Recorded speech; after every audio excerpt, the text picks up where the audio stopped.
बंदी छोड़ सतगुरु रामपाल जी परमेश्वर जी की जय हो।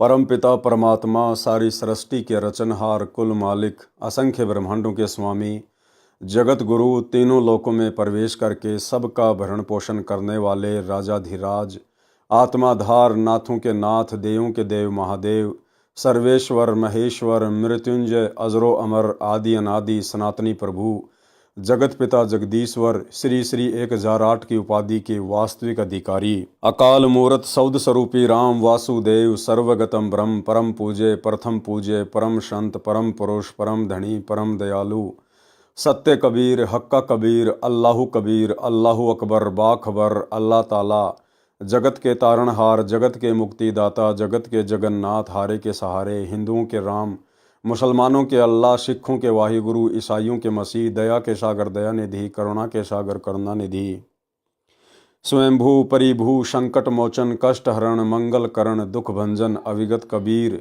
निर्विकार निर्विषम परमात्मा अलय अलेख सतगुरु आदि अनादि सतगुरु असली मर्यादा पुरुषोत्तम असली राम असली कृष्ण असली घनश्याम असली मुरारी राजाओं के राजा महाराजाओं के महाराजा शहंशाहों के शहंशाह सम्राटों के सम्राट भगवानों के भगवान अल्लाहों के अल्लाह प्रभुओं के प्रभु मसीहाओं के मसीह सच्चे वाहिगुरु बाबाओं के बाबा पीरों के पीर सेठों के सेठ जगत सेठ सावड़सा सेठ सर्वगुण संपन्न अनंत कोटि कलाओं के स्वामी अनंत कोटि ब्रह्मांडों के नायक योगियों में महायोगी ध्यानियों में महाध्यानी सिद्धों में परम सिद्ध ज्ञानियों में तत्वज्ञानी ब्रह्म ज्ञानी महाज्ञानी परम ज्ञानी सर्वश्रेष्ठ ज्ञानी विज्ञानी युवा कबीर समरथ कबीर असमवात अमित ओझा सच्चे रहनुमा करीम अल्लाह सुभान अल्लाह दुनिया के अंतिम पैगंबर 8 सितंबर 1951 से गांव धनाना जिला सोनीपत हरियाणा भारतवर्ष की पावन भूमि पे प्रकट रियल कल की भगवान श्री नारायण साकार हरि श्री बाबा साहेब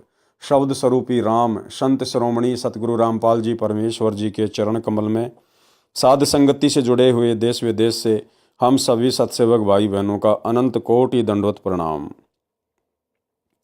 सत्साई भाई और बहनों, दया पूज्य गुरुदेव भगवान की सतगुरु रामपाल जी परमेश्वर जी की जिनके शुभ आशीर्वाद से जिनकी विशेष वीआईपी कृपा से आप और हम सभी सत्सेवक भाई बहन साध संगति से जुड़कर गुरुदेव के अनमोल तत्व ज्ञान को आधार बनाकर अपनी आत्मा के कल्याण हेतु दृढ़ता के साथ भक्ति मार्ग पर आगे की ओर बढ़ रहे हैं। भाई और बहनों, पूज्य गुरुदेव भगवान के कर कमल से लिखित पवित्र पुस्तक मुक्ति बोध के ऊपर वीडियो बनाने की श्रृंखला जारी है। इसी श्रृंखला में आज हमारा ये 6 नंबर का वीडियो है। प्रत्येक वीडियो में गुरुदेव भगवान के आशीर्वाद से हमें अध्यात्म से संबंधित कुछ न कुछ नया सीखने को मिलता है और साथ ही पूज्य गुरुदेव जी के कर कमल से लिखित होने के कारण इस पवित्र पुस्तक मुक्ति बोध को पढ़ने और सुनने मात्र से भी हम ढेर सारे पुण्यों के भागी बनते हैं, क्योंकि ये स्वयं सिद्ध वाणियाँ हैं और परमपिता परमेश्वर जी के मुख कमल से उच्चारित हैं। तो भाई और बहनों, आज की कथा में गुरुदेव भगवान ने जिन वाणियों का जिक्र किया है उन वाणियों के तहत अजामेल भगत की कथा को शामिल किया है कि जो अजामेल था वो पिछले जन्म में कौन था, क्या साधना करता था, क्या उसका नाम था और किस प्रकार से फिर उसको आगे का जन्म मिला और फिर आगे के जन्म में कैसे परमात्मा ने भिन्न भिन्न वेश धारण करके उस आत्मा को अपनी शरण में लिया। तो चलिए बढ़ते हैं पूज्य गुरुदेव भगवान के कर कमल से लिखित पवित्र पुस्तक मुक्ति बोध में। पेज नंबर है 45। अजामेल के उद्धार की कथा। काशी शहर में एक अजामेल ब्राह्मण शराब पीता था, वैश्या के पास जाता था। वैश्या का नाम मेनका था, बहुत सुंदर थी। परिवार तथा समाज के समझाने पर भी अजामेल नहीं माना तो उन दोनों को नगर से निकाल दिया। वे उसी शहर से 1 मील यानी लगभग 1.5 किलोमीटर दूर वन में कुटिया बनाकर रहने लगे। दोनों ने विवाह कर लिया। अजामेल स्वयं शराब तैयार करता था, जंगल से जानवर मारकर लाए और मौज मस्ती करता था। विशेष, अजामेल पूर्व जन्म में विष्णु जी का परम भगत था, ब्रह्मचर्य का पूर्ण पालन करता था, साधक समाज में पूरी इज्जत थी। देखो भाई और बहनों, इस काल के षड्यंत्र को गुरुदेव भगवान ने किस प्रकार से समझाया है। हमें गुरुदेव जिस अजामेल की कथा सुना रहे हैं वो अजामेल जो कथा गुरुदेव सुना रहे हैं उस कथा के अंतर्गत उस जन्म में वो एक भड़वा था। वेश्या से उसने शादी करी, समाज की नहीं मानी, परिवार की नहीं मानी, और वेश्या के संपर्क में आने के बाद वेश्या से उसने शादी की। लेकिन परमात्मा कहते हैं पिछले जन्म में वो विष्णु भगवान का एक नंबर का भगत था, परम भगत, और पूर्णतया उसने ब्रह्मचर्य का पालन किया। अब सोचो भाई और बहनों, काल का कितना भयंकर षड्यंत्र है। ऐसा ऐसा आप और हमारे साथ भी असंख्य जन्मों में बीत चुका है। और ये काल यही करता है भाई और बहनों, जैसे विष्णु जी को जब वो त्रेता युग में श्री रामचंद्र रूप में जन्मे, तो त्रेता युग में तो विष्णु को इस काल ने एक नंबर का व्यक्ति बना दिया, पत्नी वर्ता बना दिया। श्री रामचंद्र जी के पिता दशरथ ने 4-4 शादियां कर रखी थी। श्री रामचंद्र जी के ससुर राजा जनक ने 10,000 शादियां की हुई थी, और उस समय कोई कितनी शादियां कर ले कोई मनाही नहीं थी। लेकिन त्रेता युग में श्री रामचंद्र जी ने केवल सीता के अतिरिक्त अन्य किसी से विवाह नहीं किया। आजीवन वे पत्नी वर्ता रहे, बहुत अच्छा सा जीवन जी के वो चले गए। और फिर इस काल ने उसी विष्णु को द्वापर युग में श्री कृष्ण जी के रूप में जन्म दिया, और श्री कृष्ण जी के रूप में काल ने उसको व्यभिचारी बना दिया। व्यभिचारी, खुद की 8-8 औरतें, गोपियों की गिनती नहीं, और इसके अलावा एक राजा से 1000 औरतों को युद्ध में जीतकर उनके साथ भी आजीवन संभोग किया।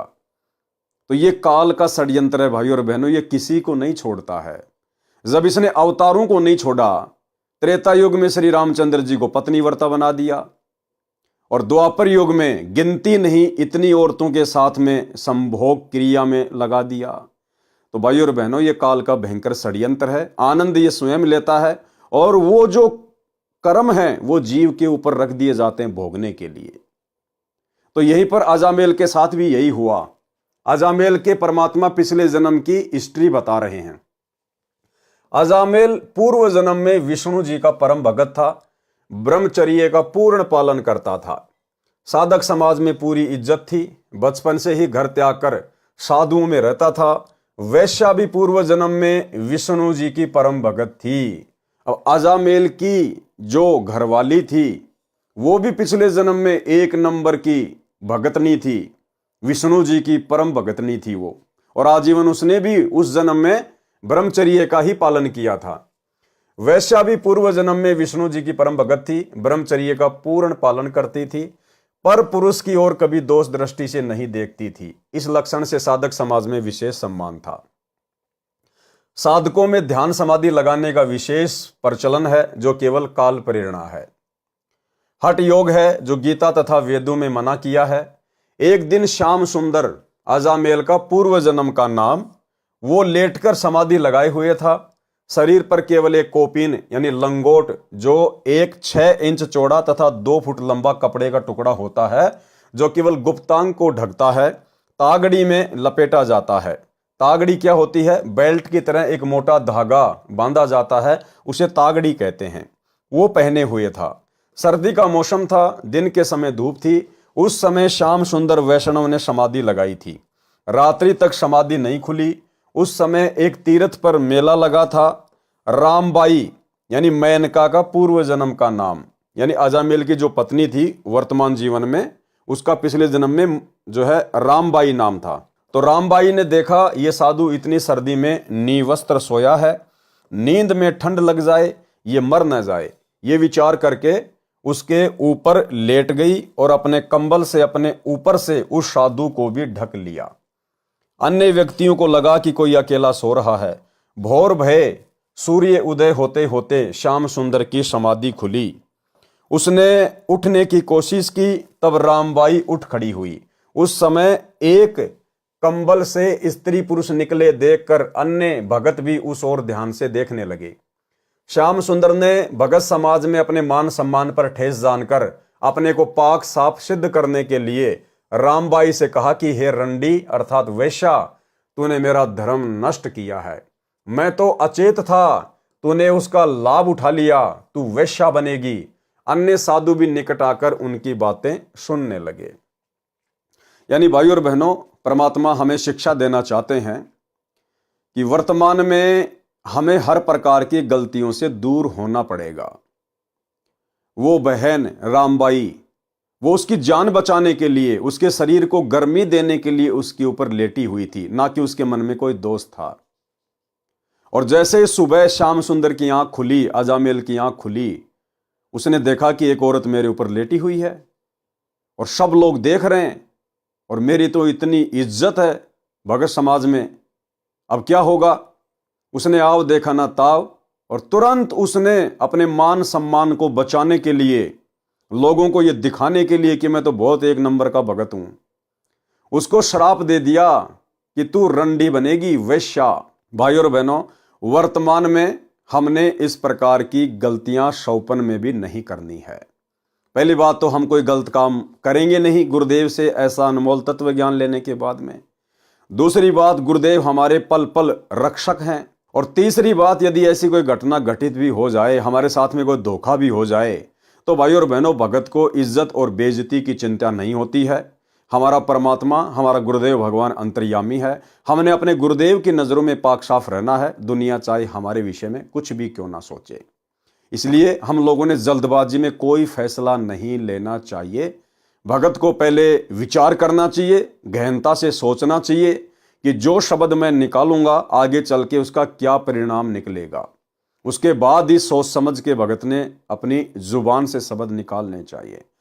और एक छोटे से सत्संग में गुरुदेव ने बताया कि तीर कमान से और बात जुबान से एक बार निकलने के बाद वापस नहीं आती है, फिर केवल पछतावा ही पछतावा होगा। इसलिए भक्तों ने बहुत सोच समझ कर बोलना चाहिए। सुनिए, अब वही तो बात है ना, कहते हैं तीर कमान से और वचन जुबान से निकलने के बाद वो वापस नहीं आता। तो सोच समझ कर हमने हर क्रिया बोल चाल करनी चाहिए। तो भाई और बहनों, ये शिक्षा है आप और हमारे लिए, क्योंकि हम काल ब्रह्म के उपासक नहीं हैं श्याम सुंदर की तरह। हम पूर्ण ब्रह्म परमेश्वर सतगुरु रामपाल जी परमात्मा के उपासक हैं, उनके भगत हैं, उनके शिष्य हैं। और उनके भगत में कितना धैर्य होना चाहिए, कितना सोच समझकर शब्द उच्चारित करने की जो कला है वो होनी चाहिए। तो हम सभी भगत भाई बहनों ने बहुत सोच विचार के भक्ति मार्ग पर कोई शब्द निकालना चाहिए। तू वैश्या बनेगी, अन्य साधक भी निकट आकर उनकी बातें सुनने लगे। अब रामबाई भी वैसी थी, वो भी काल ब्रह्म की उपासक थी। रामबाई ने कहा कि हे भाई जी, श्राप देने से पहले सच्चाई तो जान लेते। आप निवस्त्र सर्दी में ठिठुर रहे थे, आप अचेत थे। आपके जीवन की रक्षा के लिए मैंने आपको ताप यानी गर्मी देने के लिए मैं आपके ऊपर लेटी थी। कंबल बहुत पतला है, चद्दर से भी पतला है, इसलिए मुझे इस पर विश्वास नहीं हुआ। एक बहन ने भाई की रक्षा के लिए यह बदनामी मोल ली है।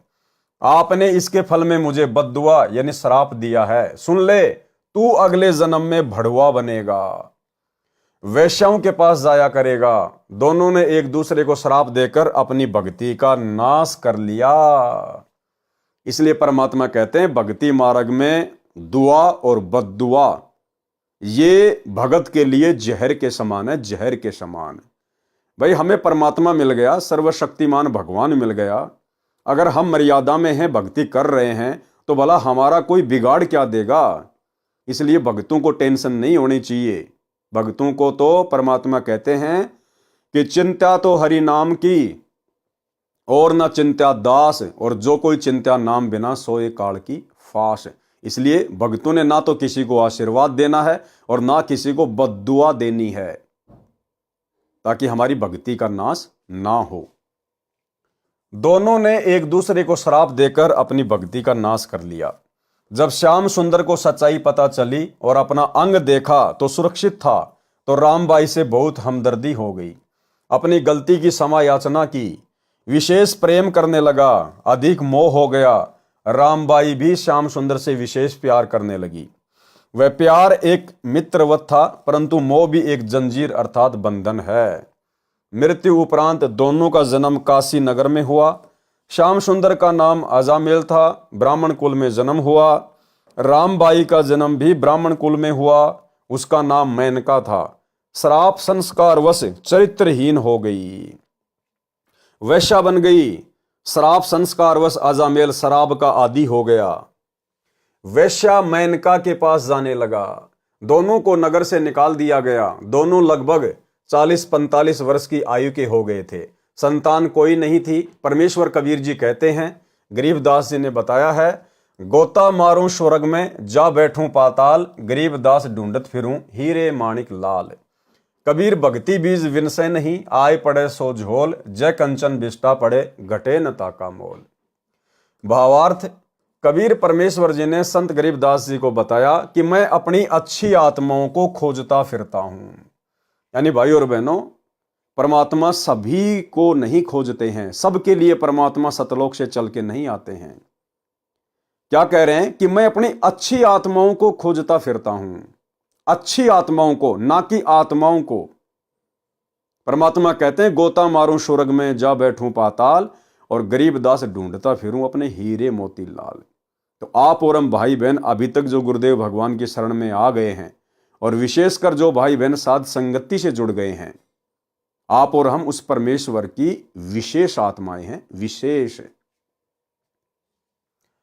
स्वर्ग, पृथ्वी तथा पाताल लोक में कहीं भी मिले मैं वहीं पहुंच जाता हूं।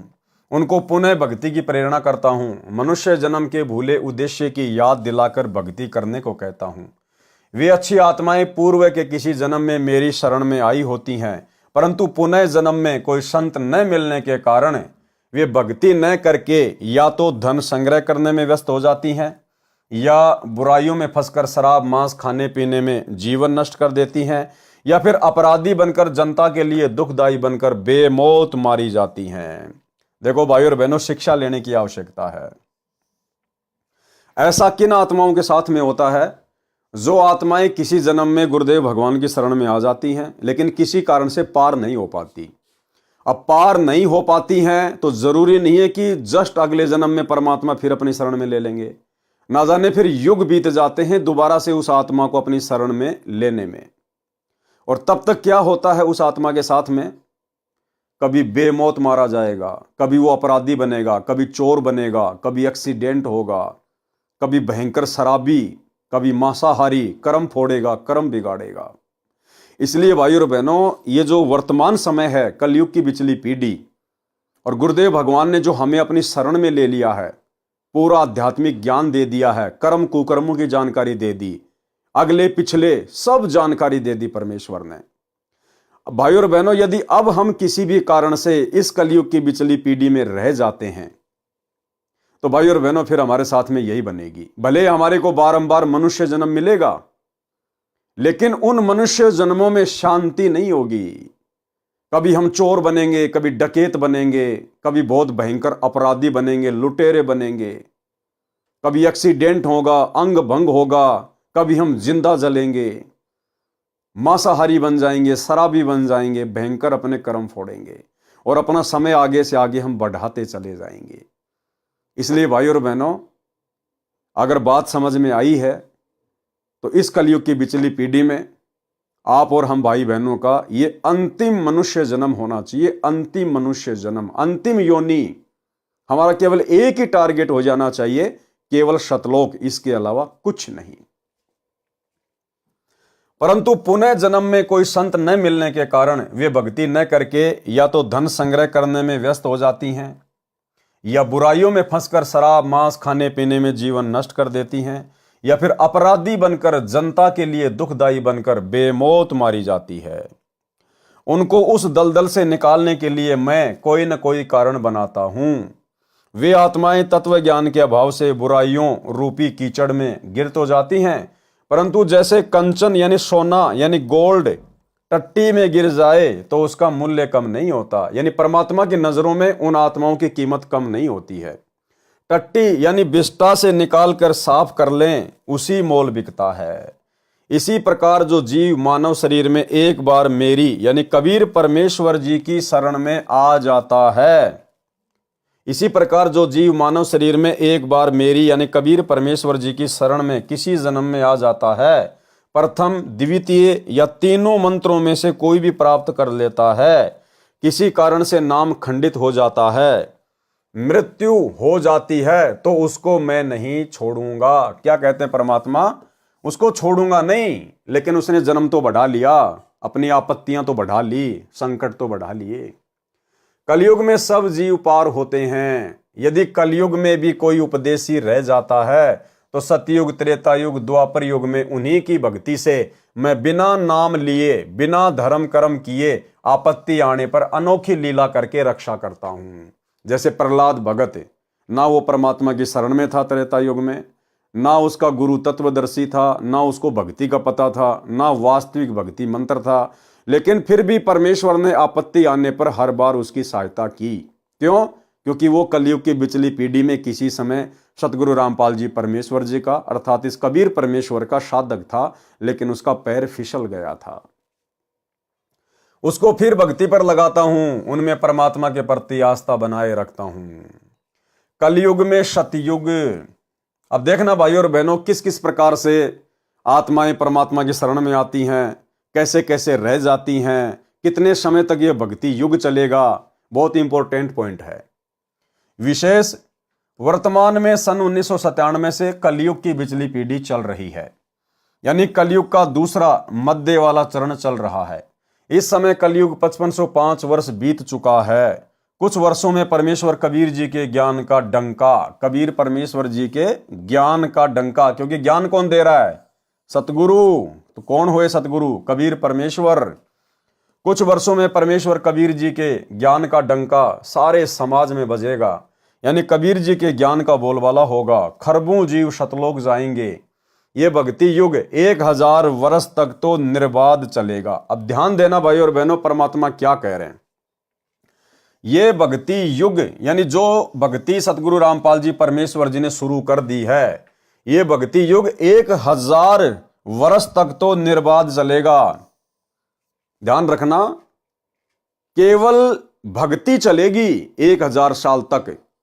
सतगुरु रामपाल जी परमेश्वर जी के सतलोक जाने के बाद 1000 साल तक उनका भक्ति मार्ग बिना रोक टोक चलेगा, निर्बाध रूप से चलेगा, नदी की तरह उफान ऐसे चलेगा। परंतु भाई और बहनों, मोक्ष नहीं होगा। आगे परमात्मा खुलासा करेंगे। यह भक्ति युग 1000 वर्ष तक तो निर्बाध चलेगा। उसके पश्चात 2 लाख साल तक भक्ति में 50% आस्था व्यक्तियों में रहेगी। भक्ति मंत्र यही रहेंगे। फिर 1,30,000 वर्ष तक 30% व्यक्तियों में भक्ति की लगन रहेगी, यानी धीरे धीरे भक्ति में लोगों की आस्था फिर घटती चली जाएगी। यहां तक, यानी 5505 प्लस 1000 प्लस 2 लाख प्लस 1,30,000 कुल 3,36,505 वर्ष, 3,36,505 वर्ष तक कलयुग का दूसरा चरण चलेगा। इसके पश्चात कलयुग का अंतिम चरण चलेगा। 500 वर्षों में भक्ति चाहने वाले व्यक्ति मात्र 5% रह जाएंगे लास्ट वाले चरण में। तीसरे चरण का समय 95,495 वर्ष रह जाएगा। फिर भक्ति चाहने वाले तो होंगे, परंतु भक्ति विधि समाप्त हो जाएगी, यानी ये मंत्र, ये आरती, ये सत्संग सब कुछ समाप्त हो जाएगा कलयुग के लास्ट में, एंड में। जो व्यक्ति 1000 वर्ष वाले समय में तीनों मंत्र लेकर पार नहीं हो पाएंगे, वे ही 50% तथा 30% तथा 5% उस समय की जनसंख्या में भक्ति चाहने वाले रहेंगे। यानी जो व्यक्ति इस कलयुग की बिचली पीढ़ी में रह जाएंगे, जिनका मोक्ष नहीं हो पाएगा, वही आत्माएं बारंबार कलयुग में जन्म लेंगी। 2 लाख साल बाद जिन लोगों की आस्था केवल भक्ति में 50% रह जाएगी, उसके बाद 1,30,000 साल तक लोगों की आस्था और भी डाउन हो जाएगी, लास्ट में केवल 5% आस्था रह जाएगी। तो वो आत्माएं होंगी कौन? वही आत्माएं जो सतगुरु रामपाल जी परमेश्वर जी के सतलोक जाने के बाद 1000 साल तक जो इनका भक्ति मार्ग चलेगा। तो गुरुदेव के सतलोक जाने के बाद में मोक्ष तो किसी का होगा नहीं, सतलोक तो कोई जा नहीं पाएगा, लेकिन 1000 साल तक निर्बाध चलने वाले भक्ति मार्ग में आत्माएं जिस प्रकार से भक्ति करेंगी, अच्छे से पूरी मर्यादा में रहेंगी, उन आत्माओं की भक्ति कमाई इतनी जबरदस्त हो जाएगी, उनको कलयुग में बारंबार मनुष्य जन्म मिलेंगे। और वो वही आत्मा होंगी जिनकी भक्ति में आस्था रहेगी आगे चल के। लेकिन एक समय ऐसा आएगा बिल्कुल उनकी आस्था भी समाप्त हो जाएगी। वे पार नहीं हो पाते, परंतु उनकी भक्ति तीनों मंत्रों की कमाई अत्यधिक हो जाती है। वे संख्या में अरबों होते हैं। वे ही सतयुग, त्रेता युग, द्वापर युग में ऋषि, महर्षि, प्रसिद्ध, सिद्ध तथा देवताओं की पदवी प्राप्त करते हैं। यानी जो आत्माएं वर्तमान में रह जाएंगी, पार नहीं हो पाएंगी इस 1000 साल के पीरियड में, तो इनकी भक्ति कमाई इतनी जबरदस्त हो जाएगी। फिर सतयुग में मनु जैसे महर्षि, ब्रह्मा विष्णु महेश, 33 करोड़ देवी देवता, बड़े बड़े साधु संत महात्मा मंडलेश्वर, वही आत्माएं बनेंगी। काल उन्हीं आत्माओं को जो है महर्षि बना देगा, सिद्ध महात्मा बना देगा, गोरखनाथ बना देगा, मच्छंद्रनाथ बना देगा। कमाई होगी ये पिछली पीढ़ी की, और इस कमाई का दुरुपयोग करवाएगा फिर काल। उनका भक्ति कर्मों के अनुसार सतयुग में जन्म होता है। वे भक्ति ब्रह्म तक की करते हैं, परंतु सिद्धियां गजब की होती हैं। वे पूर्व जन्म की भक्ति की शक्ति से होती हैं। कलयुग में वे ही ब्राह्मण ऋषि उन्हीं वेदों को पढ़ते हैं और ब्रह्म की भक्ति ओम नाम का जाप करके करते हैं, परंतु कुछ भी चमत्कार नहीं होते। कारण है कि वे तीनों युगों में अपनी पूर्व जन्म की भक्ति शक्ति को श्राप व आशीर्वाद देकर सिद्धियों का प्रदर्शन करके समाप्त करके सामान्य प्राणी रह जाते हैं, परंतु उनमें परमात्मा की भक्ति की चाह विद्यमान रहती है। कलयुग में काल सतर्क हो जाता है, वेद विरुद्ध ज्ञान का प्रचार करवाता है, अन्य देवताओं की भक्ति में आस्था दृढ़ कर देता है। जैसे 1997 से 2505 वर्ष पूर्व यानी ईसा मसीह से 508 वर्ष पूर्व आदि शंकराचार्य जी का जन्म हुआ था। वे कुल 30 वर्ष तक जीवित रहे। उन्होंने 20 वर्ष की आयु में अपना मत दृढ़ कर दिया कि श्री ब्रह्मा, श्री विष्णु तथा श्री शिव जी, माता दुर्गा तथा गणेश आदि आदि की भक्ति करो।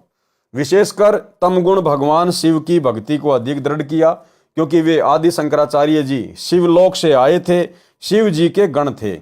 इसलिए शंकर जी के मार्ग के आचार्य यानी गुरु शंकराचार्य कहलाए।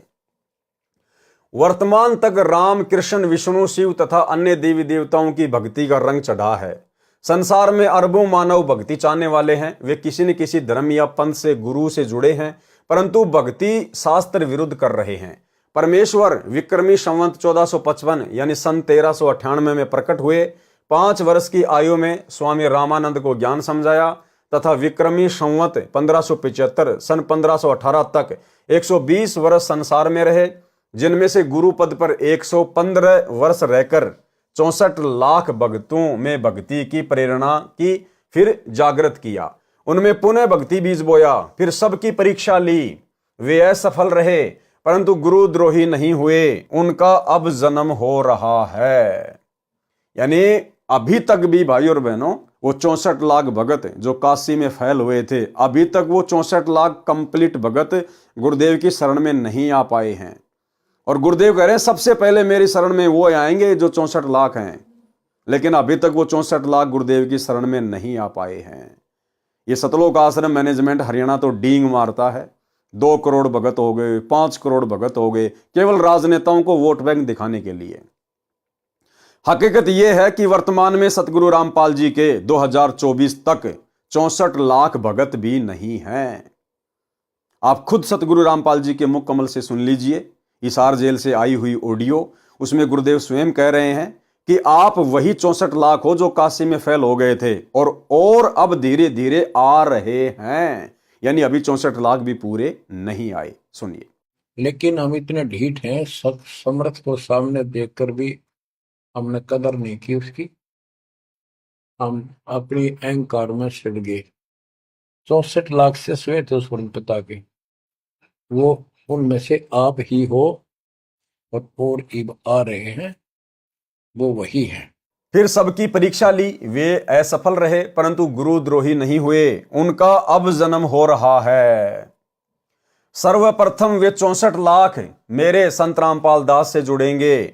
उसके पश्चात वे जन्मेंगे जिन्होंने 1000 वर्ष के पश्चात 2 लाख तथा 1,30,000 वर्ष तक भक्ति में लगे रहे, परंतु पार नहीं हुए। जो 64 लाख हैं, ये वे प्राणी हैं जो 1000 वर्ष वाले समय में रह गए थे। आ गई होगी बात समझ में भाई और बहनों। 64 लाख भगत कौन है? जो पिछले कलयुग की पिछली पीढ़ी में 1000 साल वाले पीरियड में रह गए थे, जो पार नहीं हो पाए थे। इसलिए भाई और बहनों, हम इस समय को ना चूकें। ये बहुत अनमोल समय है। ये मोक्ष का द्वार केवल थोड़े से समय के लिए खुला हुआ है। जब तक सतगुरु रामपाल जी के पावन चरण कमल धरती पे हैं, तब तक भाई और बहनों मोक्ष है। उसके बाद में मोक्ष नहीं है। केवल फिर आपकी भक्ति बनेगी, कमाई बनेगी, आपके पुण्य बनेंगे, आप बारंबार मनुष्य जन्म प्राप्त करेंगे। अरे अगर इस परमेश्वर की गैर हाजिरी में, सतगुरु रामपाल जी परमेश्वर जी की गैर हाजिरी में यदि मोक्ष होना हो, तो भाई और बहनों फिर इस परमात्मा को सतलोक से चलकर इस गंदे लोक में भला आने की जरूरत क्या? क्यों इतना कष्ट उठा रहे हैं? क्यों इतना संघर्ष कर रहे हैं? 2 कोटि के जीवों की गालियां खा रहे हैं। अगर इनकी गैर हाजिरी में ही मोक्ष होना हो, तो परमात्मा क्या सतलोक में बैठा बैठा मोक्ष नहीं कर सकता? क्या सतलोक में बैठा बैठा परमात्मा अपनी आत्माओं को इस मृत्यु लोक से वापस नहीं ले सकता? भाई हमें सतलोक से परमात्मा ने सतलोक में बैठे बैठे तो यहां पर भेजा था। दुर्गा के अंतःकरण में फीड कर दिया, दुर्गा और काल को श्राप दे दिया, उसके 21 ब्रह्मांड विमान की तरह चल पड़े। परमात्मा थोड़ी आए थे हमारे साथ में यहां छोड़ने के लिए। तो जो परमात्मा सतलोक में बैठा बैठा हम आत्माओं को यहां भेज सकता है, क्या वो परमात्मा सतलोक में बैठा बैठा आज हमें वापस नहीं ले सकता? लेकिन भाई और बहनों, इस परमेश्वर के कुछ नियम हैं, कुछ मर्यादा हैं। इसलिए जब तक गुरुदेव भगवान के पावन चरण कमल धरती पे हैं, और यदि आपने उनसे उपदेश ले लिया, और यदि आजीवन मर्यादा में रहेंगे, कभी भी अपने नाम को खंड नहीं होने देंगे, तो भाई और बहनों ये परमात्मा आपको स्वीकार करेगा। तो परमात्मा कह रहे हैं, वो जो काशी में 64 लाख जो फैल हुए थे, वो कौन थे? वही थे जो कभी किसी कलयुग की पिछली पीढ़ी में जो पार नहीं हो पाए। उनको परमात्मा ने फिर बारंबार मनुष्य जन्म देकर और 64 लाख को अपनी शरण में लिया। फिर हमारी बैटरी चार्ज की परमात्मा ने 650 साल पहले, और फिर परमेश्वर ने हमें वर्तमान समय में मानव जन्म दिया। तो सबसे पहले तो मौका है 64 लाख को, सबसे पहले मौका है 64 लाख को। और उसके बाद भाई और बहनों नई कलम चढ़ेगी, केवल नई कलम चढ़ेगी। एक छोटा सा सत्संग गुरुदेव भगवान का, जिसमें परमात्मा कहते हैं कि पार तो 64 लाख ही होंगे जो काशी में बिछुड़ गए थे। बाकी परमात्मा नई कलम भी चढ़ाएंगे। नई कलम यानी प्रथम बार भी आत्माओं को, चाहे कितनी आत्माएं क्यों ना हो, जो उनकी शरण में आना चाहे, अरबों खरबों परमात्मा अपनी शरण में लेंगे, नई कलम चढ़ाएंगे, भक्ति का बीज डालेंगे। लेकिन पार होने का मौका केवल उन 64 लाख आत्माओं को ही है। तो एक छोटा सा सत्संग सुनिए। में 64 लाख थे, और अब के वो 64 लाख तो होंगे ही होंगे। हो सकता है एक और भी नई कलम भी चढ़ा दे परमात्मा, नई कलम भी लगाएंगे।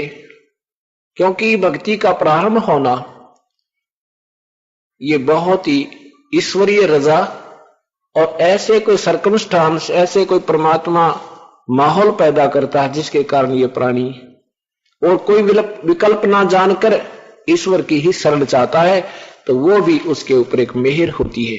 चाहे कोई दुख में प्रभु की तरफ अग्रसर होता है, चाहे कोई सुख में अग्रसर होता है, वो उसका बहुत ही अच्छा पुण्य और प्रभु की विशेष रजा होती है। किसी भी कारण से आप परमात्मा के चरणों में पहुंच जाते। हम बता रहे थे आपको कि जाप अजप्पा मिल जावे, फिर सुमरण में मन लाना। तो भाई और बहनों, सत्संग सुन के आपकी समझ में आ गई होगी बात। दूसरी बात भाई और बहनों, एक छोटा सा सत्संग गुरुदेव भगवान का, ताकि आप और हमारे अंदर भय पैदा हो और हम इस भक्ति को हल्के में ना लें, गफलत में ना लें। गुरुदेव भगवान कह रहे हैं कि बच्चों, आज से पहले यह भक्ति नहीं थी, और इस दास के जाने के बाद यह भक्ति समाप्त हो जाएगी। भक्ति यानी मोक्ष। अरे भक्ति तो पहले भी थी। भक्ति क्या सतयुग में नहीं थी क्या? क्या सतयुग में परमात्मा नहीं आए थे क्या सत्सुकृत नाम से? तो उस समय क्या उन्होंने लोगों को भक्ति नहीं दी थी। त्रेता युग में परमात्मा मनिंद्र रूप में आए थे, लाखों को भक्ति दी। फिर द्वापर में परमात्मा करुणामय रूप में आए, लाखों को भक्ति दी। और 650 साल पहले परमात्मा अपने ओरिजिनल नाम से आए, कबीर नाम से, 64 लाख को भक्ति दी। फिर गुरुदेव ये क्यों कह रहे हैं कि आज से पहले ये भक्ति नहीं थी? भक्ति का मतलब है मोक्ष। आज से पहले चारों युगों में भक्ति तो थी, लेकिन उस समय मोक्ष नहीं होना था। इसलिए परमात्मा कहते हैं आज से पहले बच्चों ये भक्ति नहीं थी, और इस दास के जाने के बाद ये भक्ति अर्थात मोक्ष समाप्त हो जाएगा। पहले सुनिए छोटा सा सत्संग। मात पिता मिल जावेंगे, मात पिता मिल जावेंगे, 184 माही। ये सतगुरु सेवा और ये भक्ति भाई फेर मिलन की नाही। इससे पहले नहीं थी यह भक्ति, और इस दास के बाद यह भक्ति समाप्त हो जाएगी। अब तो चलेगी कुछ वर्षों तक, फिर कलयुग तो बहुत लंबा चौड़ा विशेष है, उसमें ये नहीं रहेगी लास्ट में। वीडियो आपने सुना भाई और बहनों, उम्मीद करूंगा बात आपके समझ में आ गई होगी कि यदि मोक्ष है तो सतगुरु रामपाल जी के धरती पर रहते सहते हैं। कोशिश करो कि आप अपनी भक्ति करके, गुरु को प्रसन्न करके, और गुरु के धरती पर रहते सहते निकल जाओ यहां से। दिन रात हम केवल यही प्रार्थना करें कि हे परवरदिगार, हे परमात्मा, हे मालिक, जितना जल्दी हो सके मुझ नीच को यहां से अपने रहते सहते पार कर दो मालिक। तो सबसे अच्छा मौका तो है उन आत्माओं को।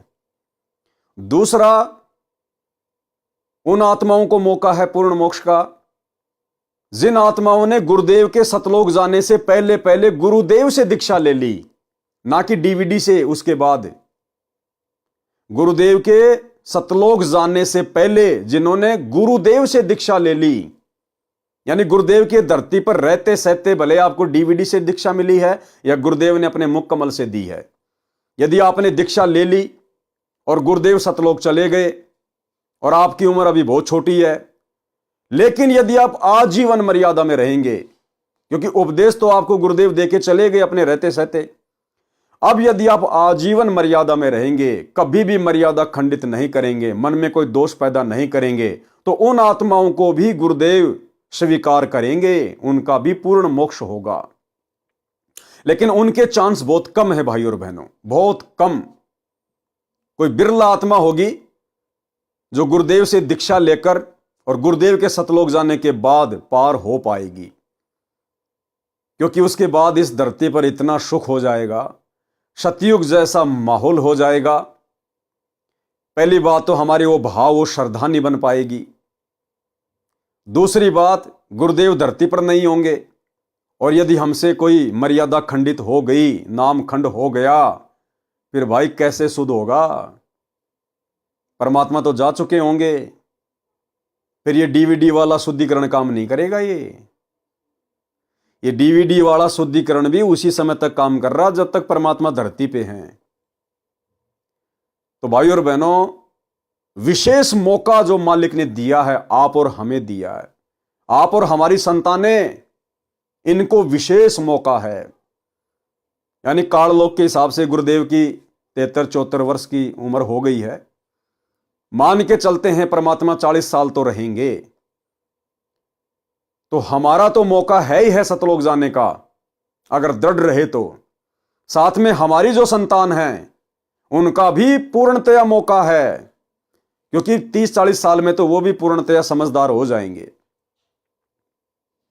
लेकिन आगे आने वाली जो पीढ़ियां हैं वो फिर भाई और बहनों मनुष्य जन्म प्राप्त करती रहेंगी, सतयुग का सुख भोगती रहेंगी, और फिर परमात्मा आगे कभी किसी कलयुग की पिछली पीढ़ी में फिर उन आत्माओं को इसी प्रकार से मौका देगा जैसे आप और हमें दिया है परमात्मा ने। इसलिए गुरुदेव भगवान कहते हैं कि एक गोल्डन चांस है, गोल्डन चांस है। और दूसरी बात आप देख रहे वर्तमान में, वर्तमान में गुरुदेव भगवान के इतने प्रयास करने के बावजूद, इतना ज्ञान समझाने के बावजूद सब कुछ खोल के रख दिया। साहिब ने भेद दिया सब खोल अपनी सतलोक राजधानी का। उसके बाद भी चंद सत्सेवकों को छोड़कर, साध संगति से जुड़े हुए भाई बहनों को छोड़कर कितनी आत्माएं हैं जो गुरुदेव भगवान के ज्ञान को सीरियस ले रही हैं, जो गुरुदेव भगवान की निर्विघ्न भक्ति कर रही हैं, जो मर्यादा तोड़ने की सौपन में भी नहीं सोचती। सतलोक आश्रमों से जुड़ी हुई 90% आत्माएं वर्तमान 2024 तक किस कदर वो काल के षड्यंत्र में हैं। उन्हें ज्ञानवान से कोई लेना ही नहीं है। क्या है गुरुदेव की मर्यादा, क्या मिशन है गुरुदेव का, क्यों परमात्मा सतलोक से आए हुए हैं, हमें क्या करना है, उन्हें कुछ आभास ही नहीं है। पशु की तरह चलते हैं, पीछे से कोई डंडा मारने वाला होना चाहिए बस। उनसे चाहे कोई राजनीति करवा लो, चाहे स्टेडियम बनवा लो, चाहे हॉस्पिटल बनवा लो, गुंडों की सीबीआई जांच करवा लो, आरक्षणों में बैठा दो, जाट भवन बनवा लो, कुछ भी करवा लो उनसे गुरु का नाम लेके। तो जब गुरुदेव के वर्तमान में धरती पर रहते सहते 90% आत्माओं का ये हाल है, तो सोचो भाई और बहनों, जब गुरुदेव परमानेंट सतलोक चले जाएंगे, उसके बाद भला आत्मा कैसे मर्यादा में रह पाएंगी। जब गुरु के रहते सहते उनको डर नहीं, उनको भय नहीं, कोई चिंता नहीं अपने आत्म कल्याण की, मर्यादा टूटने का डर नहीं, तो गुरुदेव के जाने के बाद तो वो निर्भय हो जाएंगी। उनके ऊपर कोई अंकुश नहीं होगा, उनको कोई कहने वाला नहीं होगा। इसलिए भाई और बहनों, ये गोल्डन चांस है वर्तमान में गुरुदेव के रहते सहते पार होने का, और इसमें सिर धड़की बाजी लगा देनी है, सिर धड़की बाजी। और एक छोटा सा सत्संग गुरुदेव का इसी टॉपिक पर कि अगर तुम मेरे रहते सहते पार नहीं हुए तो भला मेरे जानने के बाद, मेरे सतलोक जाने के बाद फिर तुम पर कोई अंकुश नहीं रहेगा, फिर तुम कैसे पार होगे। सुनिए। चलो मान ले ईब आपने सुख भी हो गया, रह भी गए, और कंटिन्यूस 5-6 जन्म आपके मनुष्य के भी हो जाएंगे ईस कमाई तक वर्तमान के भक्ति से। और आगे सरदार, क्योंकि आगे घटेगी जब दास यहाँ मौजूद है, अभी गलती करोगे तो आगे कौन से पार हो जाओगे तुम। अब तो हर तरह से मर्यादा आपको समझाता हूँ, ये बताता हूँ ये गलती मत करो, तुम्हें फाउल पॉइंट बताता हूँ कि ये गलत, ये पॉइंट फाउल है, तेरा नाम खंड हो गया।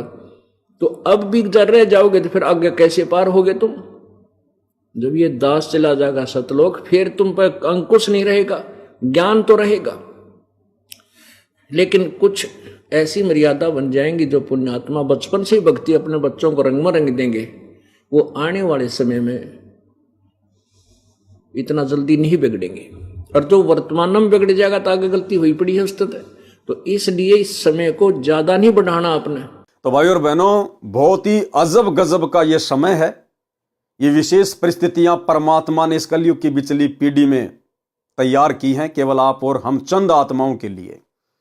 तो हमने गुरुदेव के प्रयास को समझते हुए और किसी भी प्रकार की गफलतबाजी इस भक्ति पर नहीं करनी है। दूसरा भाई और बहनों, भय बिना भक्ति नहीं होगी। और गुरुदेव ने हमें पिछले 5 नंबर के एपिसोड में, इसी मुक्ति बोध में, सदना कसाई की कथा में क्या समझाया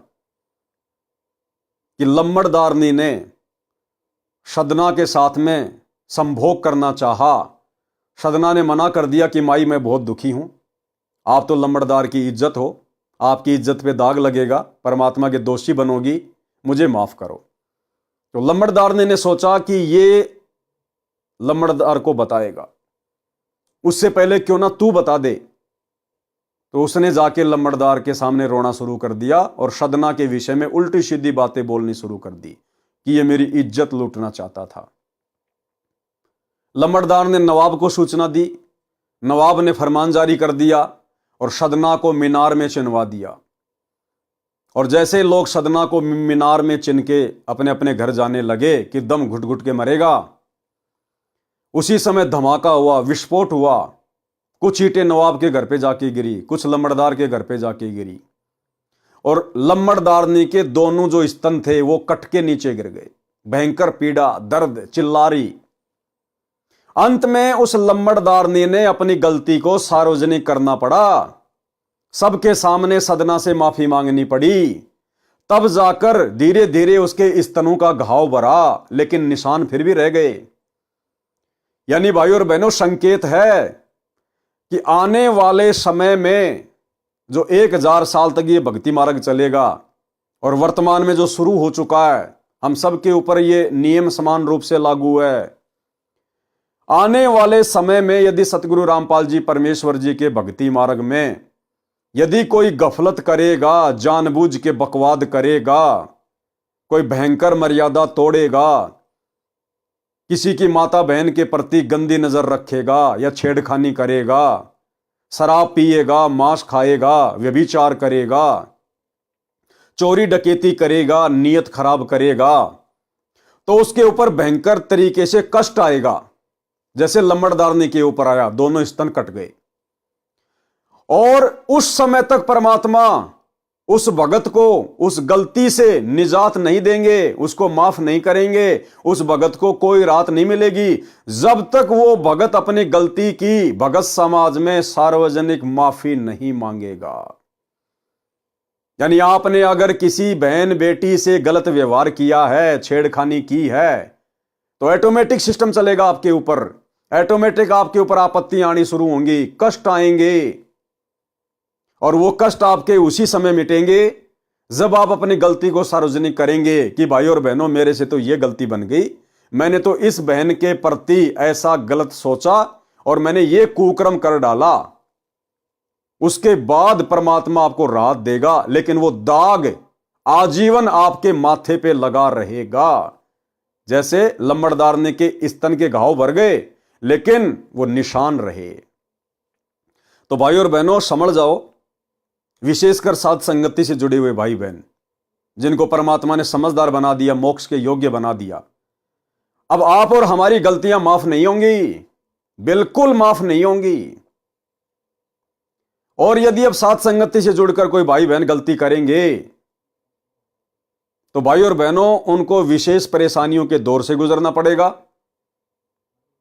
और जब तक वो अपनी गलती को सार्वजनिक नहीं करेंगे, वीडियो बनाकर, क्योंकि सोशल मीडिया का जमाना है, जब तक वो अपनी गलती को सार्वजनिक नहीं करेंगे कि भाई मेरे से ये गलती बन गई, परमात्मा मुझे क्षमा करें, भगत समाज मुझे माफ करे, तब तक परमात्मा उसको राहत नहीं देगा। इसलिए गलतियां करने से ही बचें, अन्यथा भक्ति से जाओगे और इज्जत से जाओगे, भक्ति से भी और इज्जत से भी। और इसी संबंध में भाई और बहनों, गुरुदेव ने एक सत्संग में कथा सुनाई कि एक व्यक्ति ने ऐसा ही कोई जुर्म कर दिया और सजा के तौर पर उसको कहा गया कि या तो 100 कोड़े खा ले या फिर 100 प्याज खा ले। तो उस व्यक्ति ने सोचा क्यों ना मैं प्याज खा लेता हूं, कोड़े में तो दर्द होगा।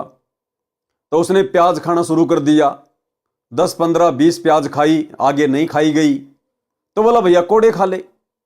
फिर उसने कोड़े भी खाए। यानी पहले तो उसने प्याज खाना शुरू किया कि मैं बच जाऊंगा, लेकिन 100 प्याज थोड़ी खाई जाती हैं। बोला भाई साहब नहीं खाई जा रही। तो बोला भैया कोड़े खा ले। फिर उसने कोड़े भी खाए, यानी डबल सजा भुगती उसने, डबल सजा। अगर पहले वो कोड़े खा लेता तो प्याज खा के पेट खराब करने की कहां आवश्यकता थी।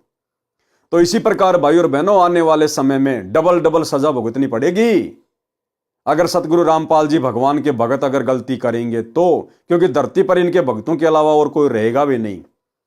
2028 युग परिवर्तन का समय है, जितनी भी जनसंख्या बचेगी वो केवल इन्हीं की भक्ति करेगी, डर के मारे। ज्ञान आधार से तो केवल वर्तमान में जुड़ रहे हैं, आगे आने वाले समय में कोई मोक्ष के लिए नहीं जुड़ेगा, कोई ज्ञान को समझ के नहीं जुड़ेगा। जब सामने मौत दिखाई देगी उस समय केवल अपनी जीवन रक्षा के लिए। तो भाई और बहनों, परमात्मा की विशेष मेहर है आप और हमारे ऊपर। समय रहते हम समझ जाएं, इन उदाहरणों को अपने जीवन में अमल कर लें, अन्यथा डबल सजा के भागी होंगे।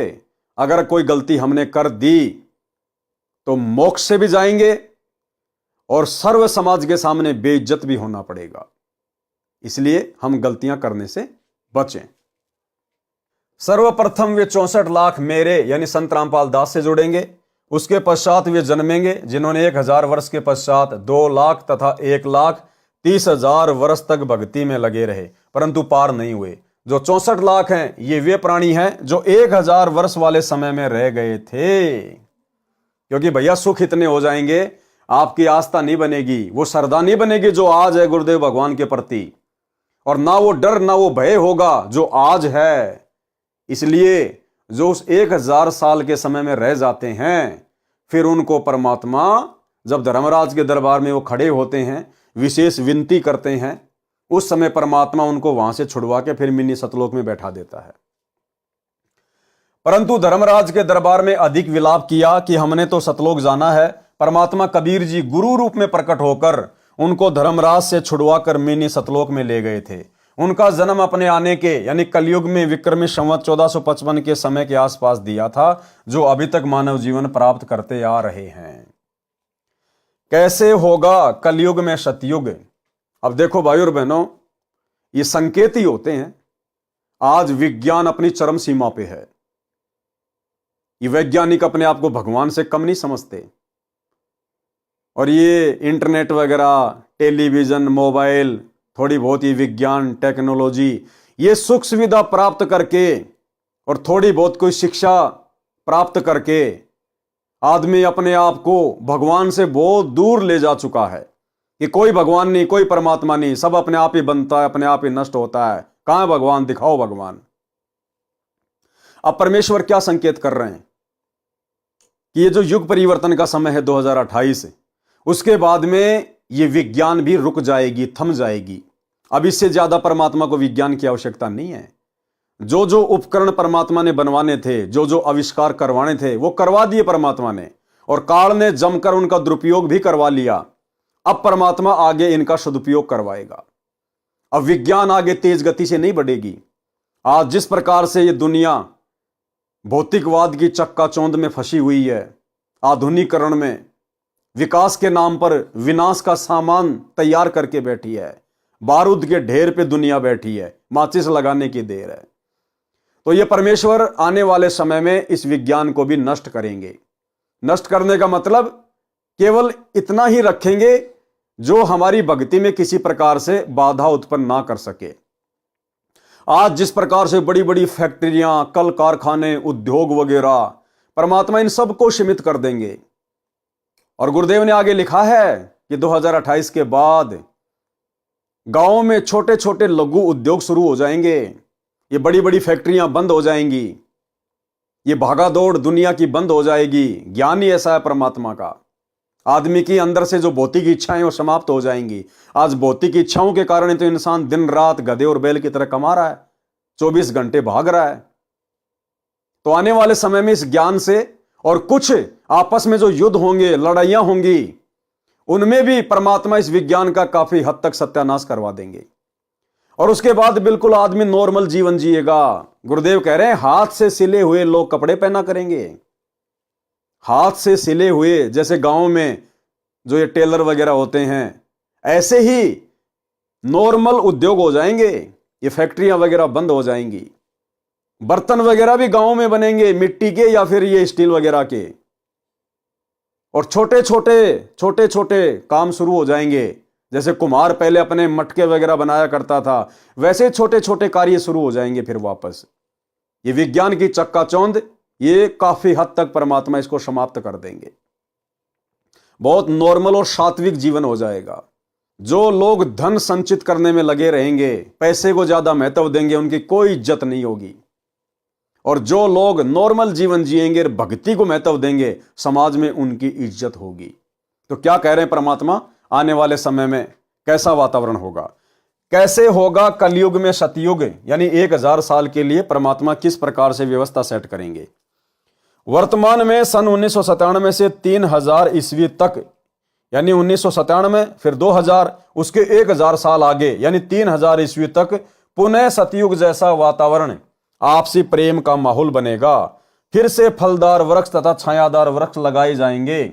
फैक्ट्रियां धुआं रहित हो जाएंगी। फैक्ट्रियां धुआं रहित हो जाएंगी। आज जैसे डीजल से चल रही हैं, लाइट से चल रही हैं, कोयले से चल रही हैं, दुनिया भर के आइटम बनाए जाते हैं, मार्केट में बेच दिए जाते हैं, पटक दिए जाते हैं बना बना के।